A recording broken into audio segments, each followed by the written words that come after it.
السلام عليكم. اليوم جيتكم بواحد الوصفه خفيفه ظريفه للسحور معنا في هذا الشهر الكريم شهر رمضان.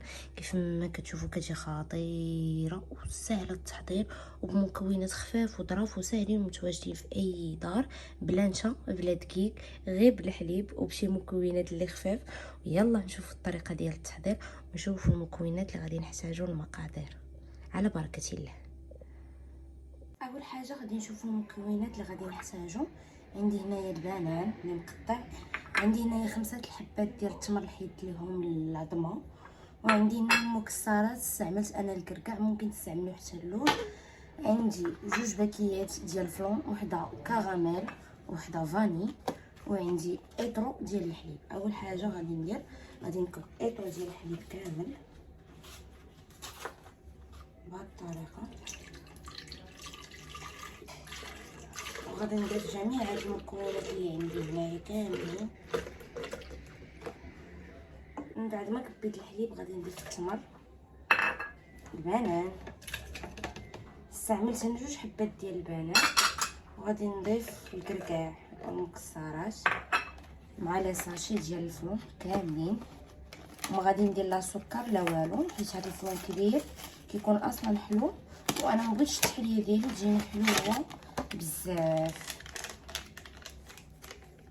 كما كتشوفوا معايا من بعد ما وجدت ليا الخليط كيفاش كيعقد وكيجي، وجدت هنايا جبيبنات صغار ديال التحليه، ممكن تستعملوا اي جبيبنات او اي حاجه كتفضلوها. صراحه كيجي خطير السحور، انا نيت دابا قديتو للسحور. كيف ما كتشوفوا غادي نبدا نكب جبيبنات. شوفوا الخطوريه كيفاش كيجي خاسر، وغنبقى مستمره تنكمل الجبنات كاملين، وغادي نحطهم في الثلاجه وغادي نخليهم حتى يبردوا، عاد من بعد ندرسيهم. وشوفوا لي هاد النتيجه النهائيه ديال التحليه كيفاش كتجي. زوقتها انا، كان عندي كاوكاو مهرمش، هنا درت بنان وهنا درت الكركاع. شوفوا كيفاش كتجي، راه كتجي خطيره ورائعه. انا درت هذا السحور، كنتمنى ان شاء الله هاد رمضان ندخلوا علينا بالصحه والسلامه وكل باش ما كنتمناو، وعواشر مبروكه دخل عليكم بصحه والسلامه باش ما تمنيتو ان شاء الله. وما تنسوش تدعموني بدي لايك ودي زابوني، وما تنسوش تشاركوا او تبارطاجيو هاد الفيديو مع حبابكم وصحابكم، غادي يعجبهم بزاف.